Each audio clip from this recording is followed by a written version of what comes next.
नमस्कार मित्रो, आज आपल्या स्टुडिओमध्ये डॉक्टर मधुकर आपटे आलेले आहेत।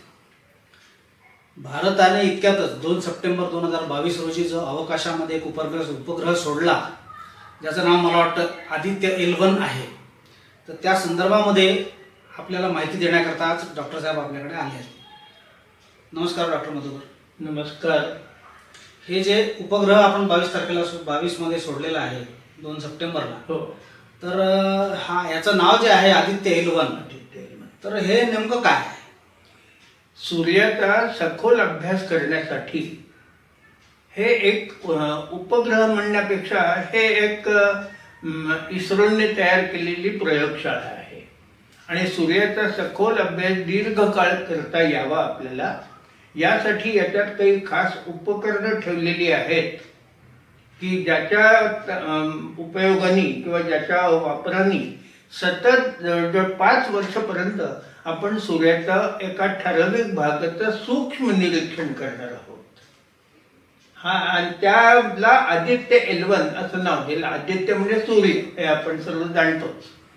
आणि L1 हा एक लॅग्रेंजियन पॉइंट आपण त्याला म्हणतो, तर तो आहे की ज्याचं एक खास वैशिष्ट्य असं की त्या ठिकाणी कोणत्याही वस्तूवर पृथ्वीचं आणि सूर्याचं दोघांचंही जे गुरुत्वाकर्षणामुळे बल निर्माण होतात, ती दोन्ही बल एका सरळ रेषेत असतात पण विरुद्ध दिशेने असतात। आपल्या वैज्ञानिक भाषेत बोलायचं झालं तर they are in the same direction but are of opposite sense, म्हणजे दोन्ही बाजूने एकसारखं ओढलं जातं।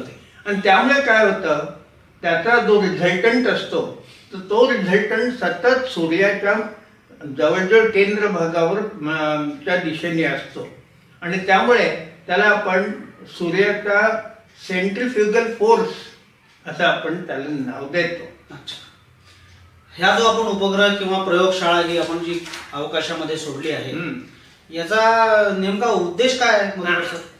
ते असं आहे, सूर्याचा गाभा जो आहे मधला भाग, इथे एक प्रचंड मोठी अणुभट्टी ठेवलेली आहे किंवा निर्माण झालेली आहे, आपण जाणपेटलेली आहे, ज्याच्यामध्ये प्रति सेकंदाला 400 टन हायड्रोजनचं रूपांतर हिलियम मध्ये होतं। बापरे, अशी ही एक मोठी अणुभट्टी तिथे आहे।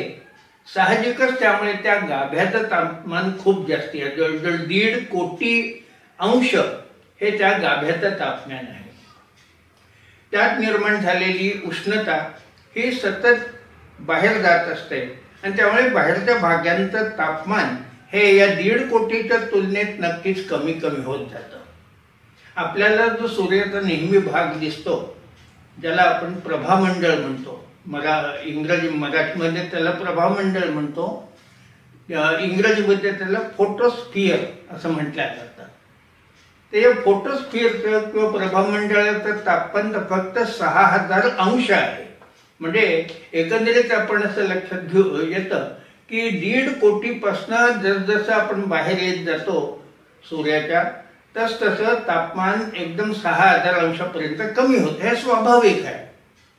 त्याच्या बाहेरचा जो भाग आहे, एक म्हणजे क्रोमोस्फिअर म्हणून आहे, म्हणजे रंगीत असा भाग जो आपण पाहत नाही नेहमी, आणि त्याच्या बाहेर जे किरीट आहे, ज्याला कोरोना आपण म्हणतो, त्याचं कोरोनाचं तापमान मात्र एकदम 1.5 कोटीहून देखील जास्त असं देखील आढळतं।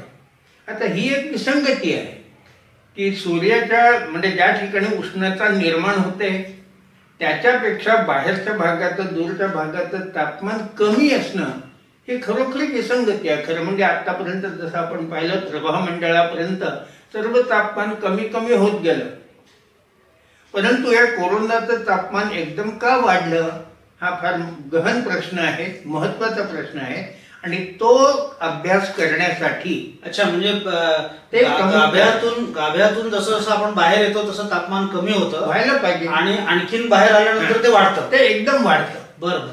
तर हा प्रश्न आतापर्यंत सर्व वैज्ञानिकांना सतावत आहे, तर त्याचं नेमकं उत्तर आपल्याला या मोहिमेतनं होईल अशी अपेक्षा आहे। हा एक भाग झाला। दुसरा भाग म्हणजे असा की सूर्यापासून सौरवात, सौरशिखा ज्या नेहमी निर्माण होत असतात, तर त्याचं देखील कारण काय? ह्या अशा 2-3 महत्त्वाच्या गोष्टी आहेत की ज्याचा अजूनपर्यंत पूर्ण अभ्यास झालेला नाही आणि त्यामुळे त्याचं उत्तर अजून मिळालेलं नाही. परंतु या प्रयोगाने किंवा या उपक्रमाने आपल्याला ही उत्तरं सापडतील अशी अपेक्षा आहे. पण नेमका आपला उद्देश, हा जो प्रयोगशाळा आपण पाठवली आहे ही कशी काय साधू शकते? कशी काय म्हणजे काय? म्हणजे कसं काय साध्य होऊ शकतं? बरोबर आहे. हे पहा, सूर्याचं नेहमी आपण जे पाहतो ना, तो त्याचं प्रभामंडळ, त्याच्या बाहेरचा जो कोरोना आहे तो आपल्याला नेहमी कधी दिसत नाही. खग्रास सूर्यग्रहणाच्या वेळेला चंद्रामुळे हे प्रभामंडळ झाकलं जातं आणि त्यामुळे आपल्याला तो कोरोना जो आहे तर तो तेवढ्या वेळपर्यंत दिसत असतो, खग्रास काळापर्यंत दिसत असतो. तो काळ फार कमी आहे. आपल्याला त्या कोरोनाचा दीर्घ अभ्यास असा करायचा आहे, तर साहजिकच जास्त वेळपर्यंत आपण कोरोना पाहू शकू अशी काहीतरी व्यवस्था हवी.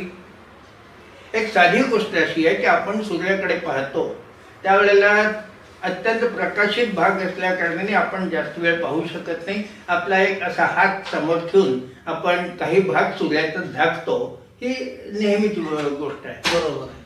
तर आता तशी कृती म्हणजे आपण असं म्हणू की एक प्रकारे सूर्याचं कृत्रिम ग्रहण हे आपण निर्माण करायला हवं.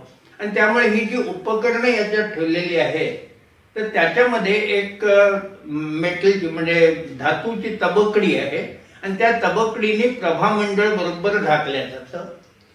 प्रभामंडळ झाकलं गेलं तर त्यामुळे दृश्य प्रकाश जो आपल्यापर्यंत येत असतो तो येत नाही किंवा उपकरणांवर येत नाही. परंतु सभोवतालचा जो भाग आहे, कोरोना जो आहे, तर तिथून मात्र अल्ट्राव्हायोलेट रेज आणि इतर बरेच अदृश्य असा प्रकाश येत असतो. तो त्या उपकरणांवर पडेल आणि त्या उपकरणांच्या माध्यमातून आपल्याला खरोखरी काय तिथे होत आहे हे समजेल. एक अशी कल्पना आहे की कदाचित त्या कोरोनामध्ये अशी काही स्थानं असतील किंवा अशी काही व्यवस्था असेल की जिथे उष्णता निर्माण होते आणि त्यामुळे त्याचं तापमान वाढत आहे. हे आपल्याला केव्हा कळेल? जर का आपण दीर्घ काळपर्यंत निरीक्षण करत गेलो त्या कोरोनाचं तर, आणि नेमकं हेच या मोहिमेत साधल्या गेलेलं आहे. ते असं आहे, हा जो ही जी आपली प्रयोगशाळा आहे तर ही सूर्याभोवती सतत फिरत राहणार आणि सूर्याचा स्वतःच्या भोवती गिरकी पूर्ण करण्याचा जो काळ आहे तो याच्या हे जे उपकरण आहे हे उपकरण पूर्ण वर्तुळ होण्याचा काळ आणि त्याची गिरकी पूर्ण होण्याचा काळ हा साधारण एक आहे. तर त्यामुळे आपण एका भागावर एकदा लक्ष केंद्रित केलं की जरी आपण पुढे गेलो, सूर्य जरी गिरकी घ्यायला लागला तरी आपलं लक्ष, आपल्या याचा अर्थ जो उपकरणांचं लक्ष हे सतत त्या भागावरच राहील. आणि ही परिस्थिती जवळजवळ 5 वर्षापर्यंत चालणार असल्या कारणाने आपल्याला सखोल अभ्यास सूर्याचा नक्की करता येईल याची सर्वांना खात्री वाटते.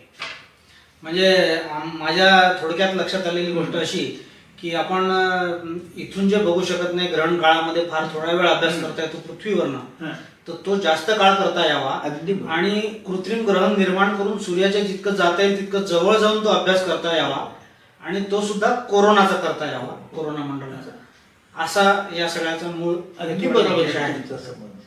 कारण काय आपण 2-3 मिनिटं पाहून हे काही जमू शकत नाही. त्या एका ठराविक भागावर 5 वर्ष आपण सतत लक्ष केंद्रित करणार याचा नक्की परिणाम फार चांगला होईल. खूप महत्वाची अशी आपल्याला माहिती मिळेल याची मला तरी खात्री वाटते. धन्यवाद डॉक्टर साहेब. नमस्कार. श्रोते हो, मला जे समजलं ते कदाचित तुमच्याही लक्षात आलं असेल. डॉक्टरांनी अतिशय महत्त्वाची माहिती दिली. आपण त्यांचे शतशः आभार मानूया. धन्यवाद डॉक्टर साहेब.